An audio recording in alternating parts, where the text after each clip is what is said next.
The Empire has violated my home. Book 2, Eldest, Chapter 15, Diamonds in the Night, and Chapter 16, Under a Darkling Sky.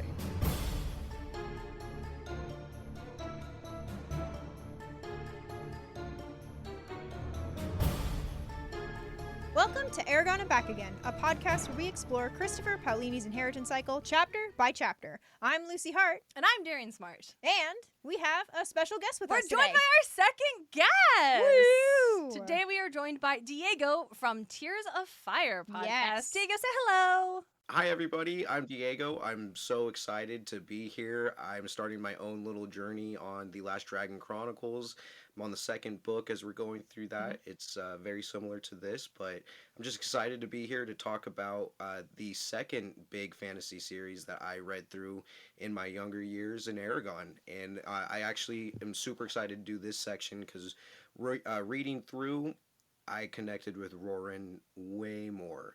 In those first read-throughs, and even now, and it's kind of interesting that we're starting to get these in the second book. We didn't really get his side in the first one at all, so Not at all. It's a nice perspective change or refresh. For sure. But before we get into any of that, Yes. Diego, do you have a spark of inspiration? I guess there'd be three. I'm going to call them two. One is I have a friend that is...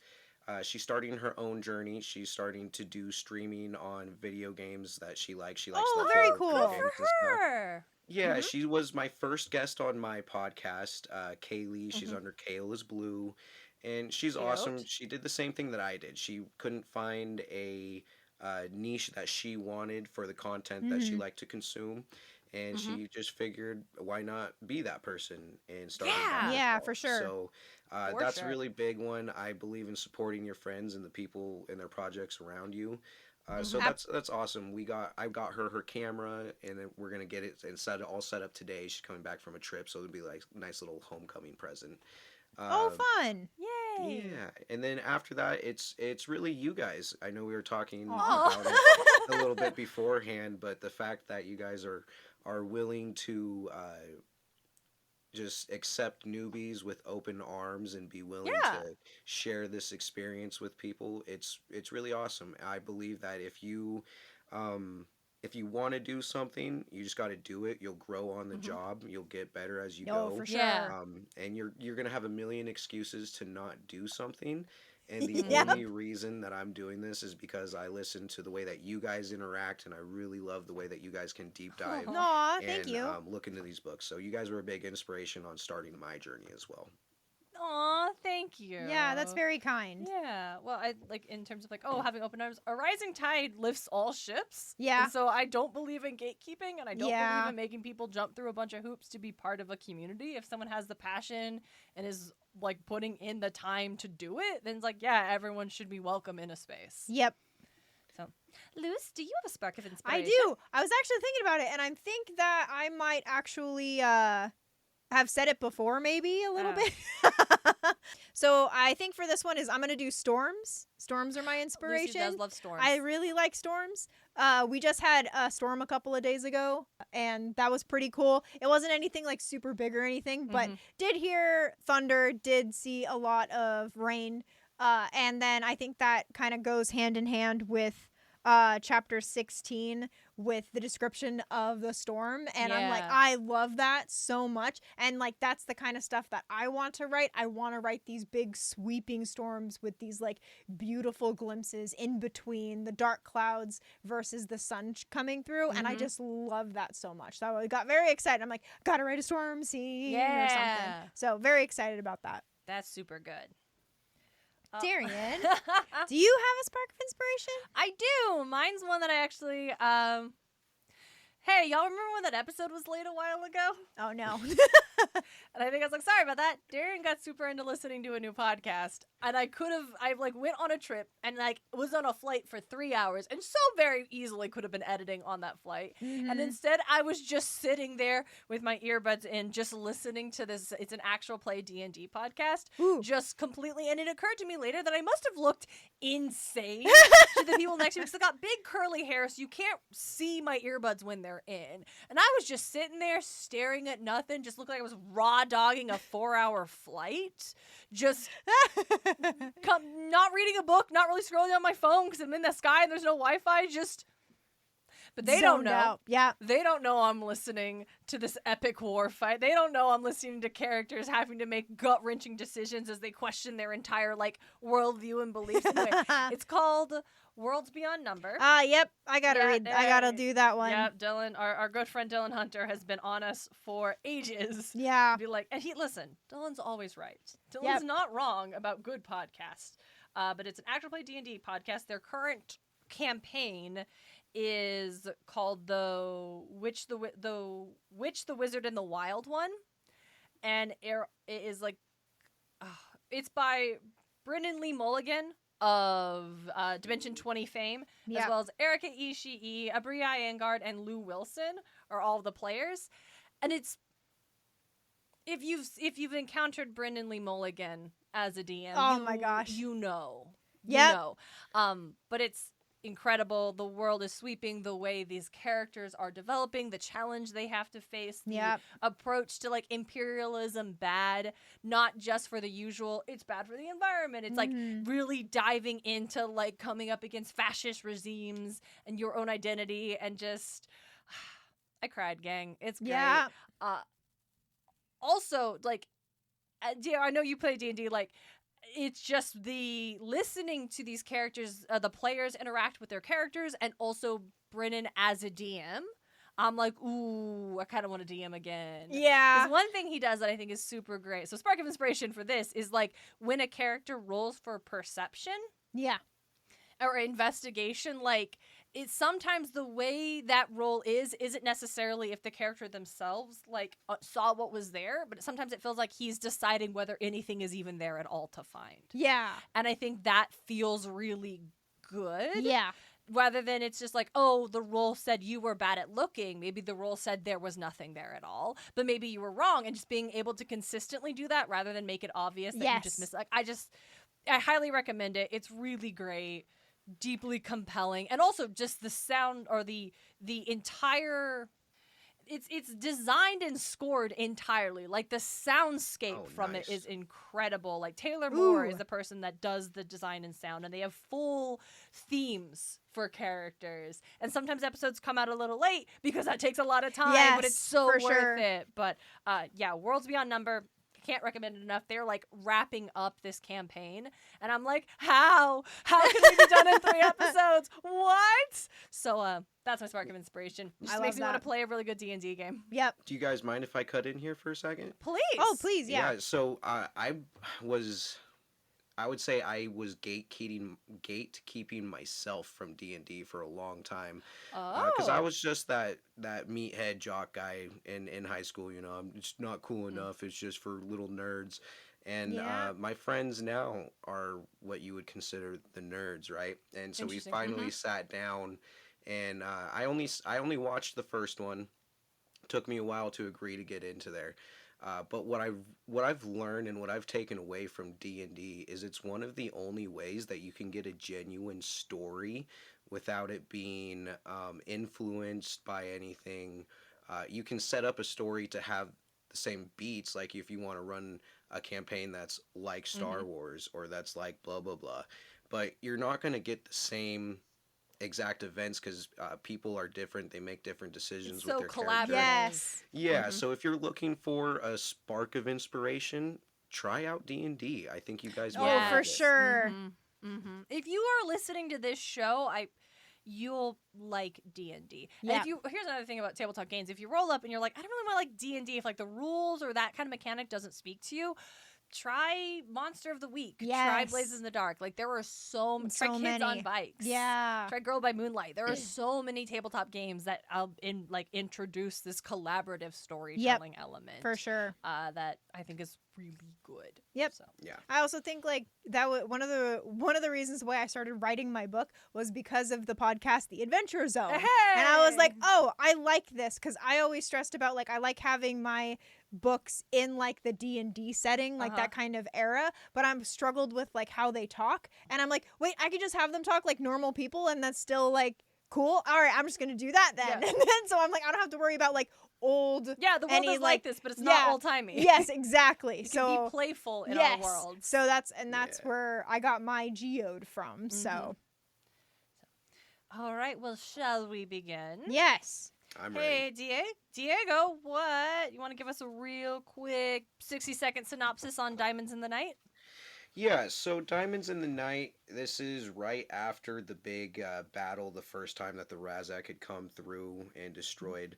The village is in just disarray. Everybody's running back and forth, dealing with wounded, making sure that everything's all set up and packed, and we get a quick.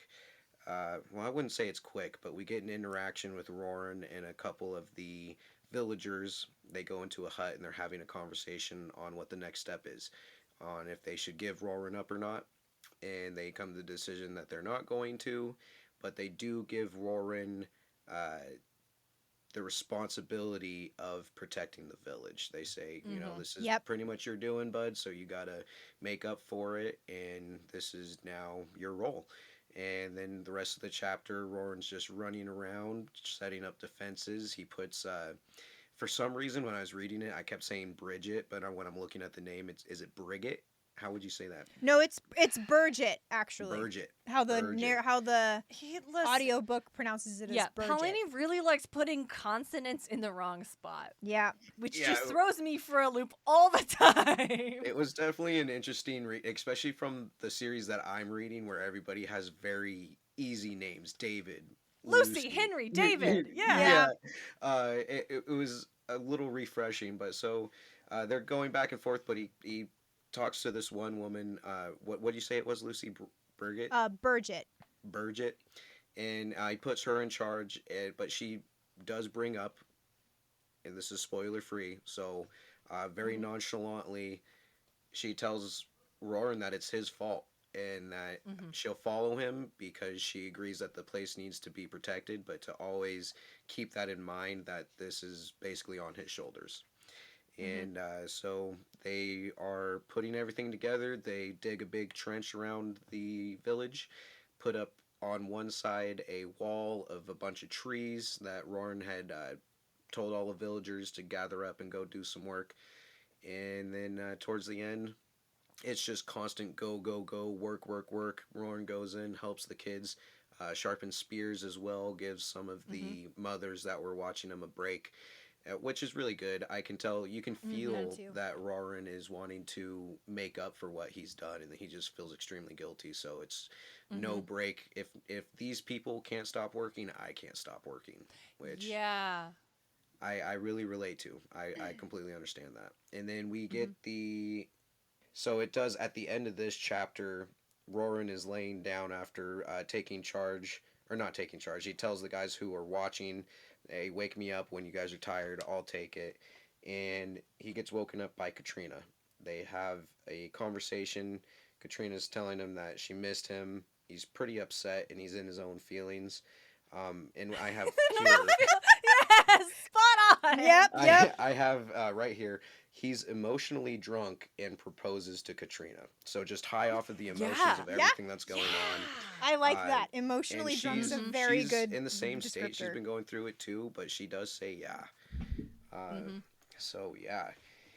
Then in chapter 15, Under a Darkling Sky, I have my first note is, after everything's going on, Rowan's rocking through the village. He's now the deputy. He sees an argument between these two guys who are arguing about compensation and who needs to be paid first. He stops it. One guy gets hit, and then he just tells them to go their separate ways.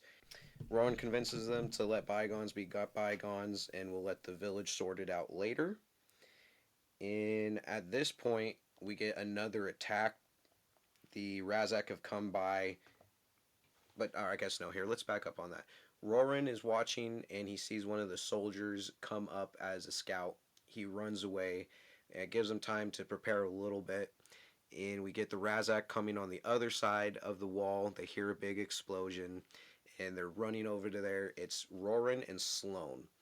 And when I was reading this, we've never had a really good interaction with Sloan yet. He's been kind of just a jerk and hard to get along with.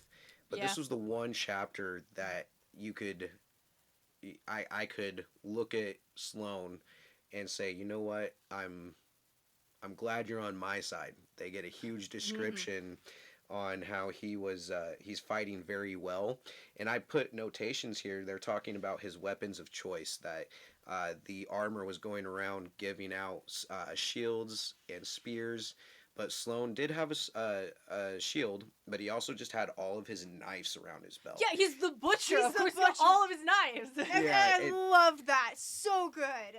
yeah, and to me, it makes sense because you're gonna use the weapon that you know, and this man has to be a master at just dicing up meat. So that made me feel good.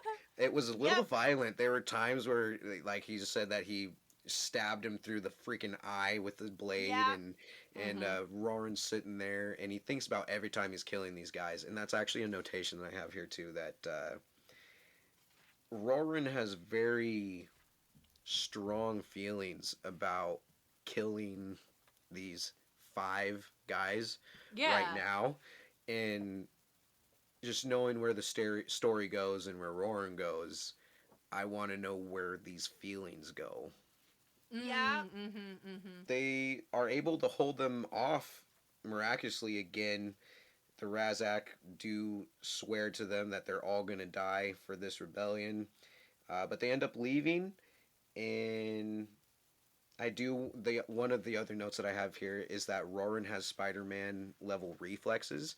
The spear is He thrown at does. him, and he just sidesteps it, catches it in midair, and then throws it back. Like, hey, that's pretty badass, dude. It made me Yeah, think of that that's meme. crazy. Yep. Yeah, it made me think of that meme where like people are catching something off a counter, and then they're doing the Spider-Man thing, just checking. Yeah. I imagine Just Roran maybe doing nah, that. shoot. You gotta check though. You gotta check every time because maybe this time you do have spider powers. Yeah, exactly. And then it gets pretty heavy. Everybody's Mm-hmm. gathering around towards the end, and they are looking at one of the deceased who is a young child. And not Yeah. only is he young, but he's also a firstborn of this village. And they go on to say that it's hard for kids to live past a couple years already. So, with Mhm. it being one, a firstborn that had survived and was supposed to take up the mantle of his family, it's hitting Mm-hmm. really hard. And so Roran just feels that to the max. And Yeah. that's basically what happens in these two chapters. We just get fortification and the feeling of impending doom, and what's going to happen next now that we're defended and fortified a little bit. Do we stay here? Do we go? Because we also get it that Yeah. he's cut off in Yeah. the chapter, that the soldiers are lining up. They had a plan to go to a separate farm and take all the kids and some of the women, and that's no longer on the table. So Mm-hmm. it's desperate times, desperate It times. is. It's so. It is the shift between the previous chapters with what Aragon is dealing with, and he is dealing with like increasing stakes on this like ever growing larger like geopolitical landscape. That Yep. like the Aragon's last problem was that this other clan of dwarves hates the riders and decided we have a blood feud with you, and Aragon's like I don't even know you. What the hell? Like I just Yep. got here, and they have to deal with this stuff like that.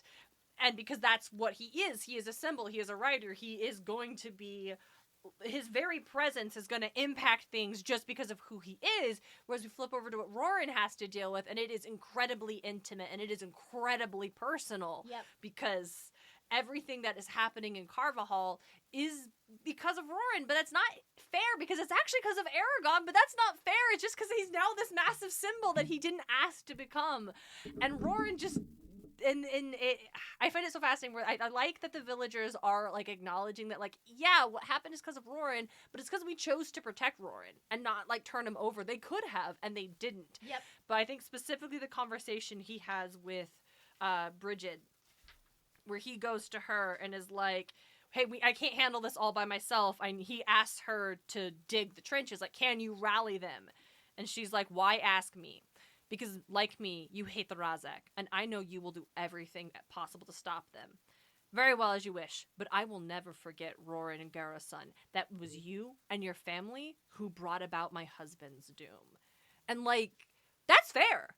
That is utterly fair. Like, that is the bare bones truth of the situation. And this woman has every right to feel anguished and angry about what happened to her husband.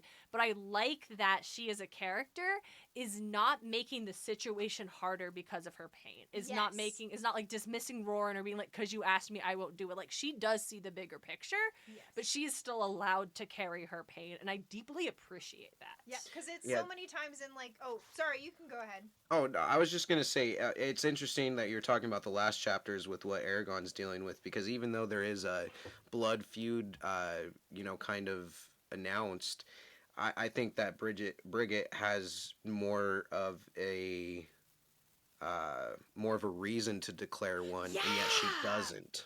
She even she says is he was understanding. lucky she hadn't. Yep. Mm-hmm. And then I do have another notation too. I'm so sorry, Lucy. This is the last one. Go I ahead. promise. But it's dealing with this conversation. It's the enemy of my enemy is my friend. So once these Razak are dealt with and people are in a safe place, what's going to happen? Yeah, for sure. Mm-hmm, mm-hmm. I was just gonna say, in so many media and like cliche kind of things, is like when somebody wrongs someone else, it's like they don't care if they're screwing over the whole village or the whole party or whatever. It's like they want their revenge, and that's all that matters. So it is like really nice to see a character, like, even if it's not like the main character, but show this like emotional maturity to be like I will help you because it needs to get done, but just so you know, this is all your fault. You and Aragon, it's all your fault. Yeah, because they know the Razak were here looking for Aragon, and they couldn't find him, and they were here looking for that weird egg, or they don't know, it's a stone. Yeah, looking for the stone Aragon brought around. But I also really deeply appreciate that Brigid is doing such a good job. Like when Roran checks in on her later, he found Brigid issuing orders like a general and distributing water among the diggers. The trench was already 5 feet wide and 2 feet deep.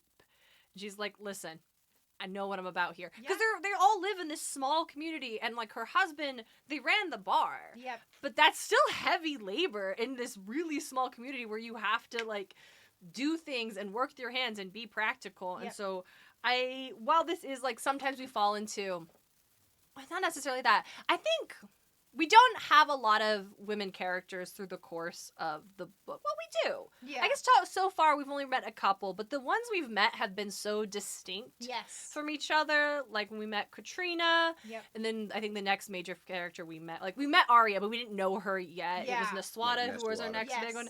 Angela, and now Brigid. I think they are all so different from each other, and the way they are interact, like the way. I don't know. I guess I'm just wanting to acknowledge and appreciate that Paolini isn't having these like what is it, like weeping like shrinking violet characters for sure. and stuff. And, I also love the mention of Tara. I love her. She doesn't give a lot of thing, but she was a large woman with gray streaked black hair and strong hands that were just as capable of twisting off a chicken's head as separating a pair of brawlers. And I love her. Like that's all we get. And I'm like, oh, her. Yep, for sure. I just find this towering woman, like taller and stronger than all men except maybe the blacksmith. But but it's also the fact that she's allowed to be that way. Like Paolini has written like delicate Katrina, but not stupid or ignorant Katrina. Like she is very smart. And then we get Brigid, who's very like she has an iron backbone because of all of this. And then we get Tara, who is this massive woman. And I just love all of that. Just kind of building on what you said, where all these women are allowed to be different and not the same. I think I said Brigid was the one that runs the bar. She's not. Quimbly's the one that died at the bar, but he's not the owner. That keeps crossing the wires in my head. Quimbly is I think he was a farmer, but also he was in the tavern because he makes ale. Right. I think that's who he is. That's what's confusing me. Yeah. So I wanted to just take a moment and appreciate that the women of this world get to be as distinct and varied as the men. Yep. And you shouldn't have to applaud that, but we got to do it every time. It's positive reinforcement. Yes. Good job, gang. on that too, just stepping back and thinking about this, because again, I've only read these chapters, and it's been at least 10 years since I've read the series as a whole. But just Mm-hmm. going back with what I remember, not only does he have good variety, but he also places them in important roles in powerful Yes. positions. Yes. Mm-hmm. Because besides the big bad Galbatorix and the dwarf leader, I forget Hothgar, but besides those two leaders, most of the most powerful figures are women. We have, Mm-hmm. I can't remember the elf queen's name. Ellis. Elismira is the Not place. It's like Queen Ellis Ellismere is the Islingardi. place. I think it's like Yeah, she's Islingardi or queen of. something like There's that. Queen of the Elves. I Niswada's think running it's the Eslin's Varden. Army. Neswada, yeah, exactly. Yep. Arya herself. So I think he does a And then good job of yeah. kind of leveling the playing field, Yes. per se. Yes. And it's like even in so we have these like I think that's a really interesting concept too because it's like we have like these people in power and then both men and women like in these different aspects of power.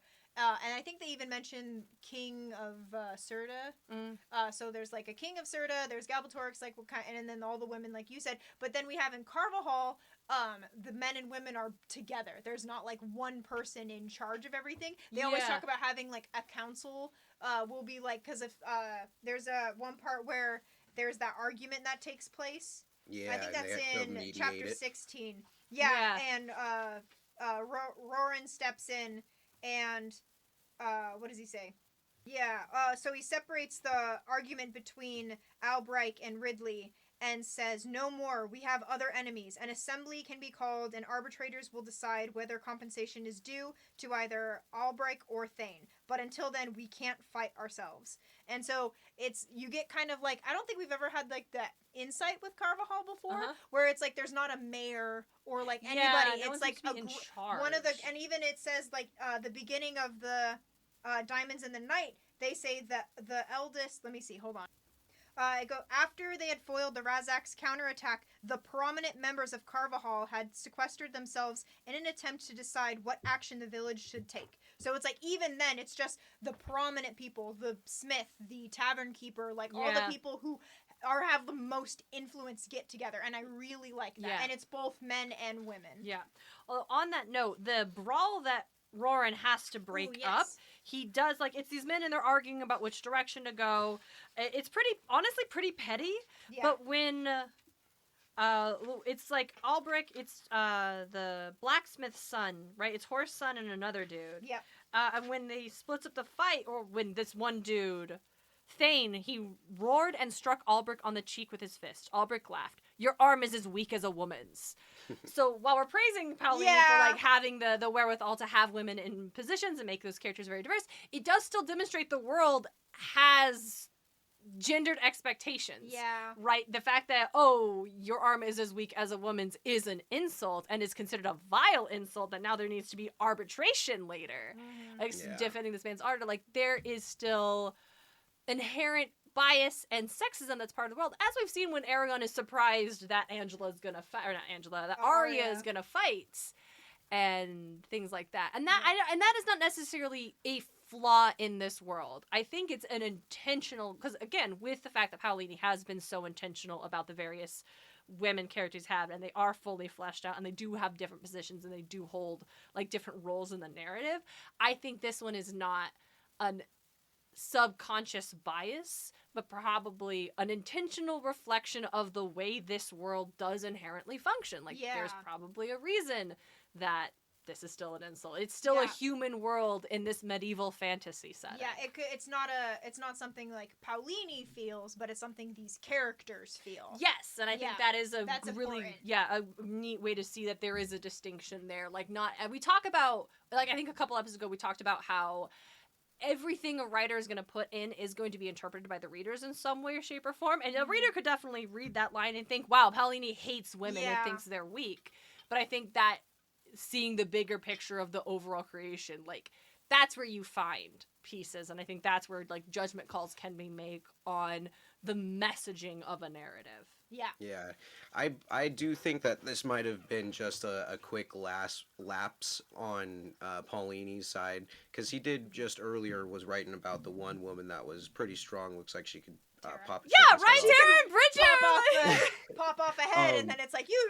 It's like, well, I don't know if you'd want to get hit by her. Yeah, Yeah, like and sure, I man. agree with what you're saying that people in this world are gonna feel that way. But where I think the lapse comes in is that I could see the um the citizens and the peasants per se in like the capital or in the castle thinking that way Mm-hmm. because they do have soldiers, they're set up in a way to where the men are supposed to protect versus in Carvahall where like you guys were saying they're all on equal footing. Man and woman have to Yeah. fight together in order to protect. So it is interesting that that was said during this argument when we just got done dealing with Yeah. all this battle. So I do think that was a quick lapse on Paulini's part just for Mm-hmm. this It village feels because I think this misplaced. village, Yeah. yeah, I think this village would have more respect for the women going through it because it's even said that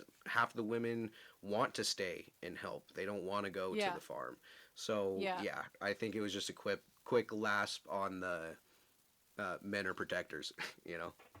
Yeah. Or maybe we can assume that this Thane guy sucks. Yeah. And Albrecht was just Yeah. trying to fuck with him in particular. He's like, this will really piss you off. Yeah, for sure. Yeah, because I mean, he did say overall he was unaffected. I might have a black eye, but dude was able to walk away and Yeah. be what it was.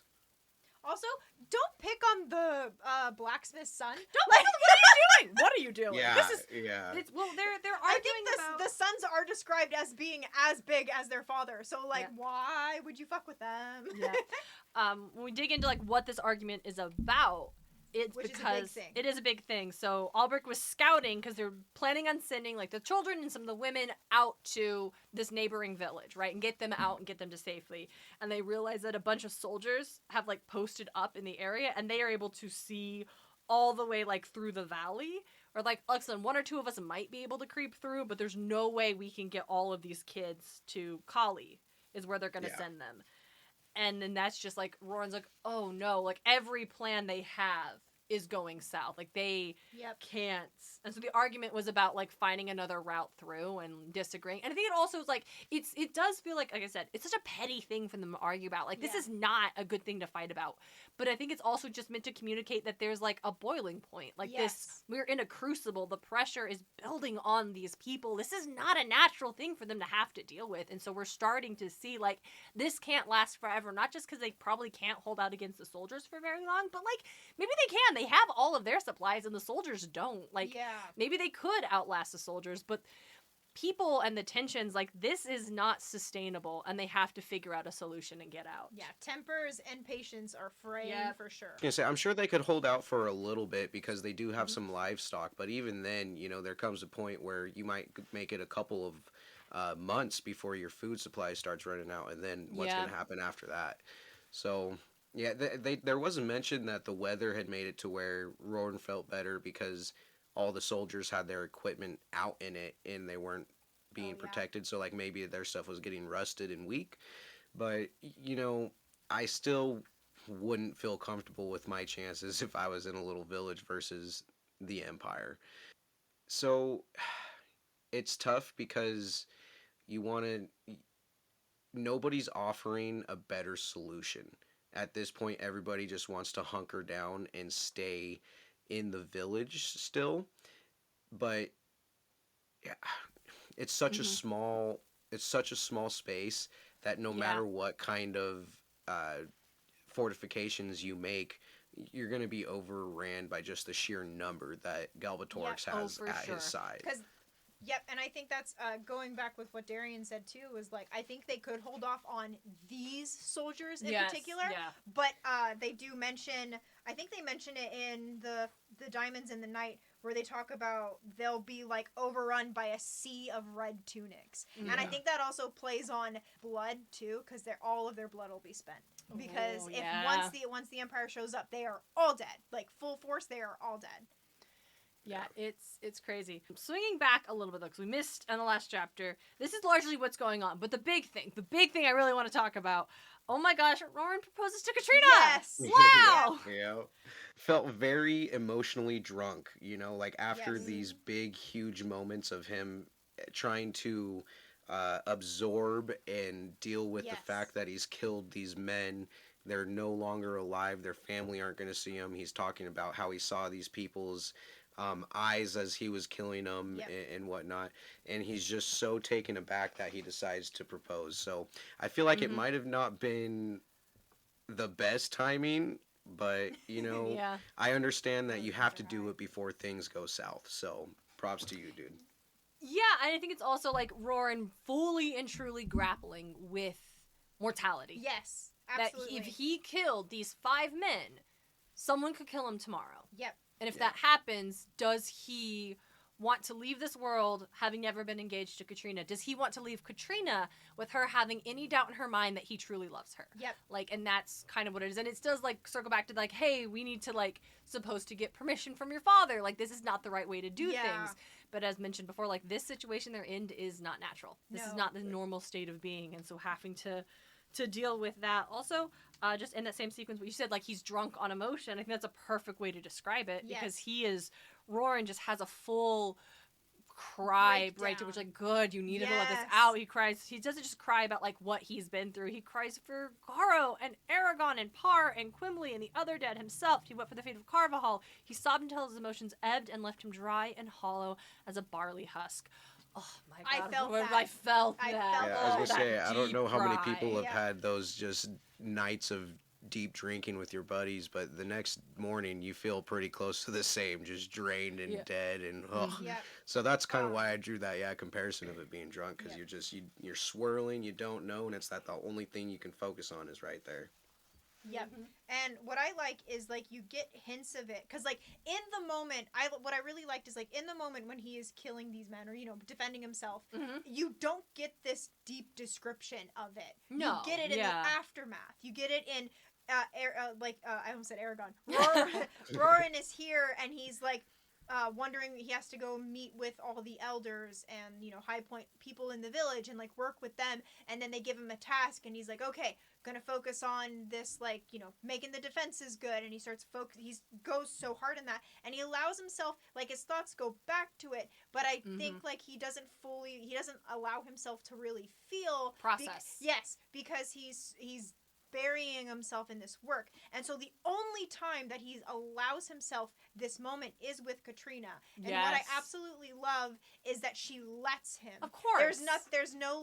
There's no like, oh, I'm here for you. She doesn't interrupt it. She Mhm. allows him to get it all out because she can probably tell he desperately needs to He get it needs out. this, Because yeah. when she kisses him and he doesn't respond, she goes, "What's wrong?" And he kind of goes on this whole tangent, which is absolutely valid, Mhm. where he's like, "Everything is wrong. I am wrong. I can see these people. Men, I killed Katrina," and talking about like their eyes, like what you mentioned, Diego, and I just like, oh my gosh, it's all just so good, and I just love that she was there for him, and you Mhm. can see that they are a match because he's able to open to her completely and Yeah. cry, and she lets him. Mhm. So Yeah, very good. I love that you say that, because my notes word for word are, you must be vulnerable with your person. Roran was Yeah. strong until he was with his.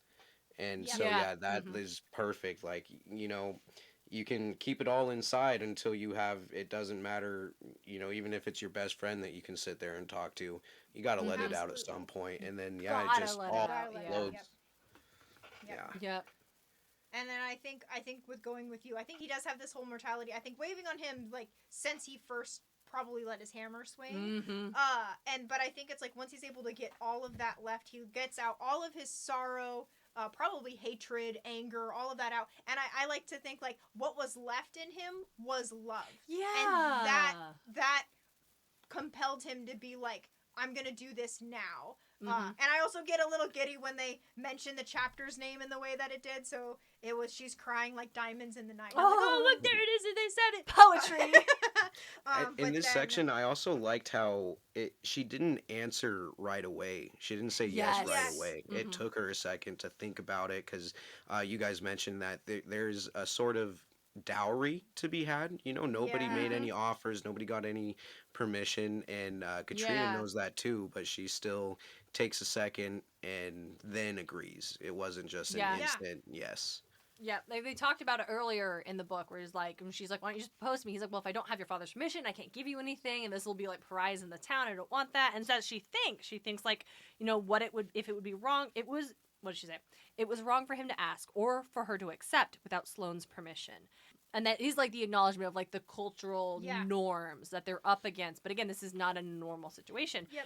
But on the Sloan of all, I kind of want to dissect Sloan a little bit. Oh, I do, because yes. he is being presented in so such a good. Really? Okay, It's, I mean, yes, but I think well, it's good.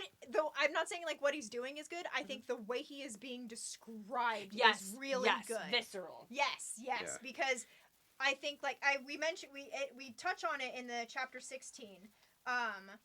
But his Sloane's purpose in life is his daughter. Mm-hmm. And I think it's kind of funny and scary. Not like haha funny, but like a haha. That Roran doesn't understand that.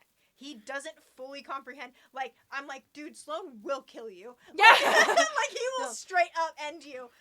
Because, like, his life is Katrina. There is nothing else. No, for sure. And that's why, like, Sloan is acting the way he is, because, like, gloves are off. If you threaten my girl, you're gone. You're dead. There's nothing left. And that's true. And I think that's such a, for Sloan, who's been a character who's been a jerk and unlikable since, like, the first time he was introduced to us. It is a very, like, noble position for a man to have, especially as we were discussing, like, in this medieval fantasy world where he just has a daughter, he doesn't have a son to take over the business or an heir or things like that, but he loves her so much. And I think that's, like, noble and something that could be a character trait that we as the audience would find endearing in him. But I find it super interesting the way Paolini is showing us Sloan, because, like, he says when they are talking in the beginning of Diamonds in the Night about, like, hey, what are we going to do? How do we get out of this? Easy, kill the soldiers, barked Sloan. And you're like, oh, I mean, yeah, but it's like, okay, man, but then what is a reasonable thing? And then we talk about he's got all of his butcher knives and stuff, and, like, these are the tools he uses to cut up animals that he is willing to use on other humans, which on one hand is, like, that makes sense. Like, he's well trained in this, like, this is the tools of his craft, and you want someone being skilled with their weaponry when they're defending themselves and their society. But it feels different than when Roran is described as using the hammer. Yes. Right? There's something like, it feels like it is intentionally, Sloan has completely dehumanized the people he's fighting against. Whereas Roran sees their humanity so much and in mourning the fact that he's killed them. Sloan doesn't have that. That's what I was going to say, is that the feeling that I got reading this, at least during Sloan's part when he's going through, is that Sloan almost enjoyed it. Like, it was just time for him to let loose and just be like, I've been waiting for this, boys. And took his moment and just started going. So it is definitely a huge shift between him and Roran, because Roran does have that guilt that's been going every time. Even as he's fighting these people and killing, 3 through 5, he's thinking about the first 2 and how it had affected him and how he's still having to deal with it now. But yeah, Sloan just goes in, and then he's got almost like an action hero catchphrase of what was it? They're not going to get my daughter, or they'll have to taste something along the lines of, I'm going to protect my daughter against all odds. And so this was the one time that I've ever read a Sloan chapter or an interaction with him where you're like, man, I'm glad you're on my side, dude. I'm glad you're here. Yeah, no, for sure. For yeah. real. Like, he talks about when he and Roran end up fighting side by side against the soldiers. He stabs one in the eye. He yanked him closer and gored him through the eye with a carving knife from his belt. Drawing a second cleaver, the butcher circled his other opponent with a maniacal grin. Shall I gut and hamstring you? He demanded, almost prancing with terrible, bloody glee. And I think the scariest part with that is, like, what we know and Roran knows, and we don't know if the soldier knows this, but it's like, he can. He will. He knows how to do that. That's his job. He's a butcher. He knows how to do that. Yeah. I mean, later on, that line he says, like, when Roran's like, hey, you fought well, he had never suspected that the butcher contained such ferocity. Sloan said in a low voice, they'll never get Katrina. Never. Even I must skin the lot of them, or fight 1,000 Urgles and the king to boot.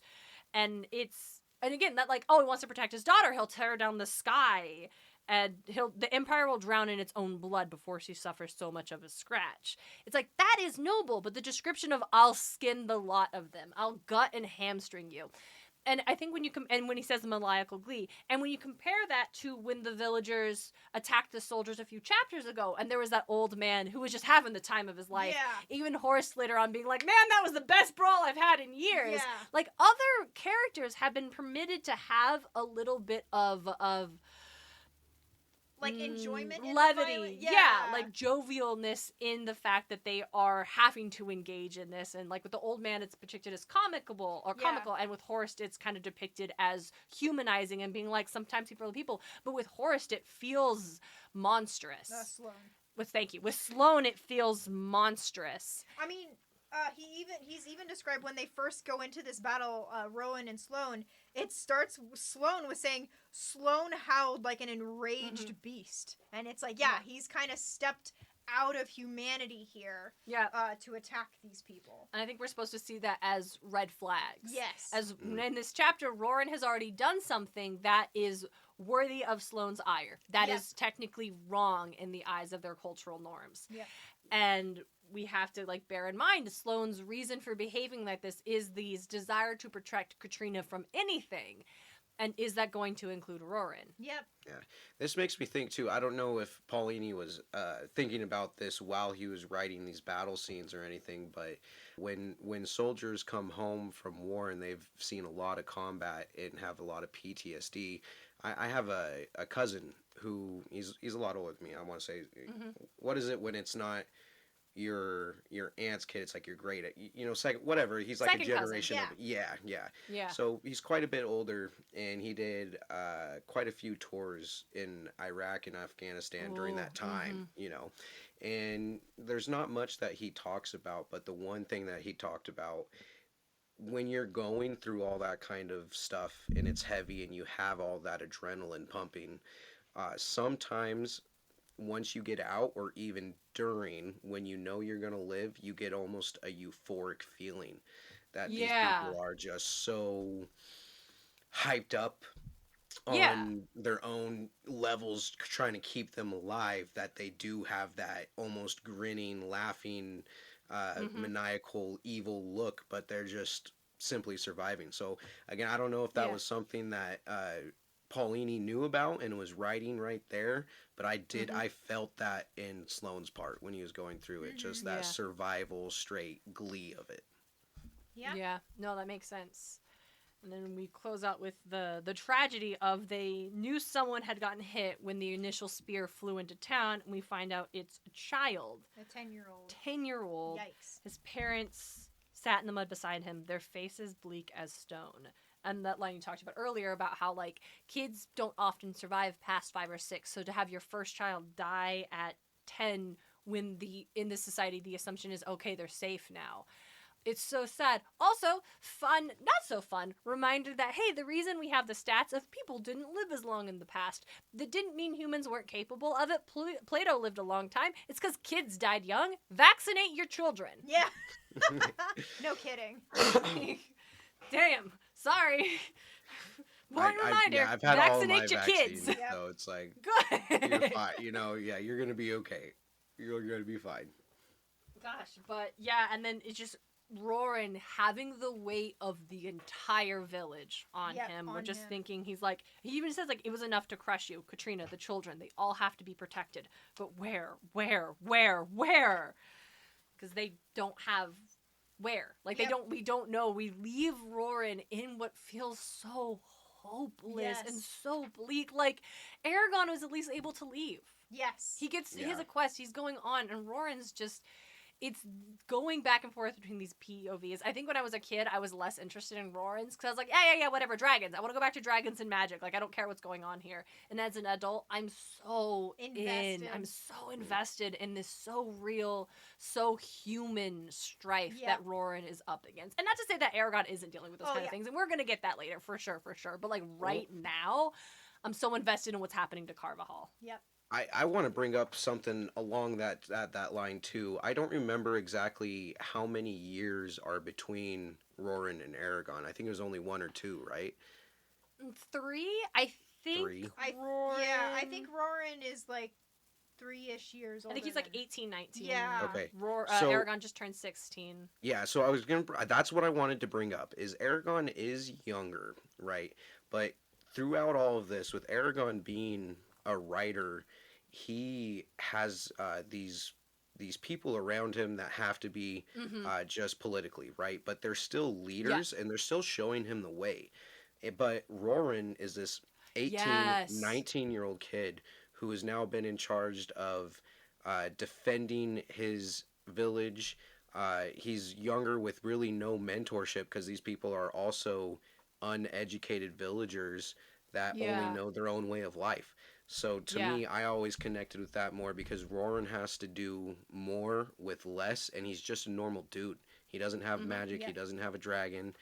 So it's very impressive, and I feel like almost a bigger ordeal to get people to follow you without something like a dragon standing behind you telling you Yeah. you have to listen to me. Yeah. No, that's such a good point, especially with because there's no retired soldiers in Carvahall. There's no Nope. one else who's been through this that could guide Roran or ask from advice in any way. And Aragon is surrounded by mentors, surrounded by Yes. people who want to teach him.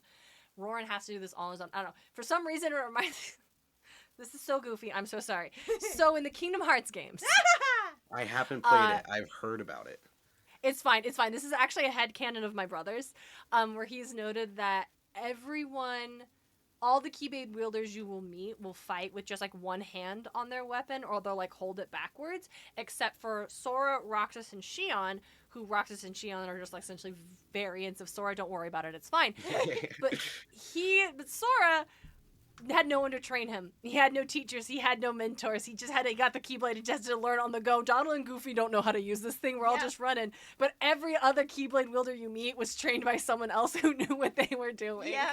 And so the headcanon is, Sora's using it wrong. Yeah. He doesn't Right, know how right. to use the Keyblade. He's using this wrong the whole time. Yep. That's why I've always thought that Roran chose the hammer, because there's no technique other than Yes. swing. Yes. Swing it. Mm-hmm. I also want to mention that with because like going on that, I think Roran is a natural in all of this because he is a natural leader, because people just tend to flock with him because when he's trying to get everybody together, They do follow. they do it, and then they're like, felling 50 trees, we're crazy, and he goes, no, if each of you do one tree in the next hour, we're good, and they're like, oh, okay. Yeah. Like they respect him in a way, even though he's like basically him and his family have gotten his family into this mess, they still listen to him. He has Even though leader qualities. He's not from the village. Like, he is from Yeah. Carvahall, but, like, the farm is like a couple hours trek. Like, they're It's like not a day. they're not a central part of this community, but Roran has been part of it, and he's invested the time, and he knows these people. And like you said, he's a natural. He does have that quality. And thank goodness, because what if he didn't? This go really different. Right? But it also applies to his fighting too. Mm-hmm. He's able, like it says, like to surprise Roran and the soldier, he catches the spear in midair and throws it back. And it reminds me what I get for not shielding. and it like, and I like that part too. Just like real quick off track, is it also goes back to being Roran sees them as human. Yes. And so like having that brief conversation is heartbreaking coming from Roran's perspective, but it also shows like humanity, where I think Sloan would have just like killed him without saying anything. But anyway, it reminds me of Zelda a little bit with Link, where he can just wield all these different weapons, but he's been trained his whole life to do this. Yeah. Like, but it's like that's Roran can pick up a sword, pick up a spear, use his hammer, and maybe not well, but well enough that he is surviving. But he's a farmer. He's used tools with his hands. Yes. Yeah. And so I think like that, it's like natural. It's so natural for him. Mm-hmm. Especially, again, no spoilers, but as the story goes, like we see that. We'll see that. So it's It's just crazy really, how much his really battle cool. strategy is already present. Like, this man can look at something Yes. and it's almost I want to say like just sitting there, like they can look at something, recognize it, and just follow it. It's almost to me that level, you know, where His he's brain just works that way. yeah, he sees it and he's like, okay, those are the weakest, blah, blah, blah, blah, and it just puts it together instantly. Absolutely. And like the other thing that I got really excited about was that he, as what marks a good leader, is not being surrounded by yes men, or like if he says something and everyone's like, you know, what I'm going towards is when somebody says, hey, what if we drape brambles over the trees. Mhm. And he That's goes, a that's a good great idea. idea. Let's do Yeah. that. Something that he didn't think of, but he's willing to take in other ideas as Mhm. well. Which again, I think Roran's a good leader. So Yeah. I think totally agree. Yep. that feels like it is it for these chapters. Yeah. Does anybody have a writing takeaway? I would say just if you're gonna start writing your projects, don't shy away from the hard things.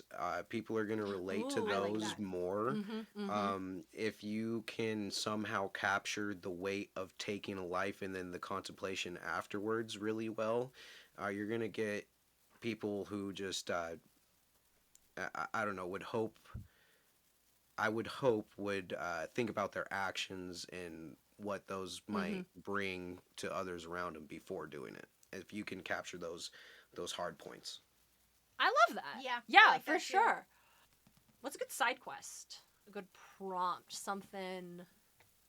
How many You're men gonna have have you to killed? remind No. me on what a side quest Oh, is for you guys. We just uh, the question of the week. We just started calling them side quests. Yeah. Because mm, that sounds more fun. The ones that it's like, if Oh! you have a tattoo, what's a cool tattoo you I got have? one. Yeah. What's, I guess, like, because Roran proposes to Katrina, what's your favorite fictional proposal that you've ever read? Oh.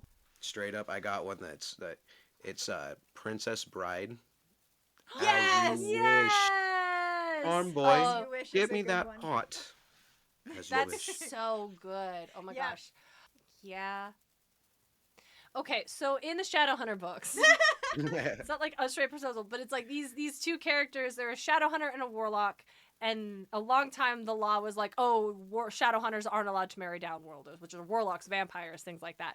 And these two have been together since like the early books, and so eventually that law got changed because progress. But you weren't allowed to marry fairies because the fairies had been outed for siding with this like evil Shadowhunter guy.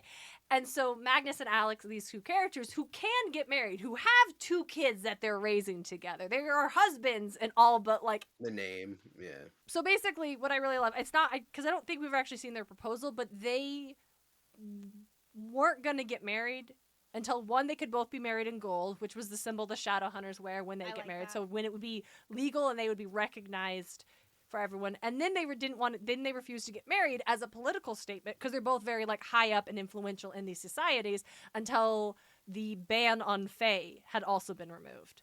So kind of different, but the first thing I thought of, I loved these characters using their positions of power as a statement, being like, yeah, we could do this, but we're not going to do it until everybody gets to do it. And their wedding is so good. It's like the end of the last series, and it's like, Wow, it's not the last. There's more books. that's sweet. But That makes me That made me think very of one more. Sorry, I'm gonna add one more. Please. The- Yeah. On the TV show Modern Family, when Mitch Aw. and Cam get married because gay marriage is finally legalized, and then they were Yeah. able to do their whole little thing. That was a good episode. Yeah, they kept trying to figure out how to like make it special and grand and important, and then they just realized, no, we just want to be together. It doesn't have to be Yeah. big and flashy. We just want this. And I remember that episode. That was very good. I literally can't think of any proposals, so I'm the one that Oh. proposed the question, and I can't think of anything. Yep. So let's go to the... Listener comments just from our side quest from the last episode about how you would decorate your dwarven beard, because that made me very happy. Listener, I believe their name on Spotify is pronounced Huga. I looked it up, so I think I'm right. They said, as a dwarf, my beard would have little knickknacks hidden within, specifically useful things like dynamite and printer ink, just like Rico from the Penguins of Madagascar. Also some flowers. Can't go wrong with flowers. I love that. Very good. And then Kiki, who did confirm that Kiki and Kayla are the same people Oh, on Instagram and wonderful. Spotify. Appreciate that. Thank you. Yep. Stated that they would have braids, feathers, gold beads, probably a few little charms, like things I like, such as books, dragons, music, writing, etc. I love that. So this is Cards on the Table. This has been my favorite side quest that Yeah. we've done is the dwarf beard. That just made me very happy to Yep. think about. But those are a couple I had, and that is it. Thank you, Diego, so much for joining us for this episode. Yes, This has been thank wonderful. you. Thank you Please? guys for having me. I Yeah. am just over the moon, and it's been fun to talk about a series that I haven't been interactive in quite a long time. So You guys are awesome. Aw, thank you. If you guys ever want me back, I'm more than happy to come whenever. So Yeah, it'd be great to maybe get you back for an episode where dragons are present. yeah. There's no Yeah, dragons here. and you guys are always going to be welcome on mine. If you guys ever want to come back, please. You guys have been awesome to work with. Just thank you very much is all I can say. Of course, yeah. And you know, tell listeners where they can find you and your podcast. Yeah. So I am Tears of Fire on most of the platforms that you want to listen to: YouTube, Amazon, Apple, Spotify, and The Last DM. So I appreciate it. We're in the second book of The Last Dragon Chronicles by Chris DeLacy. He's got another series out there, but this is his most prevalent one. We're just kind of going through 6 chapters at a time over there just because they're smaller and easier to digest. But yeah, join me over there, you guys. I appreciate it, and have a safe flight out. Yeah. All right. And until next time, that was Diego. She's Lucy Hart. And she's Darien Smart. And And this that was Diego. This is Aragon. And back again.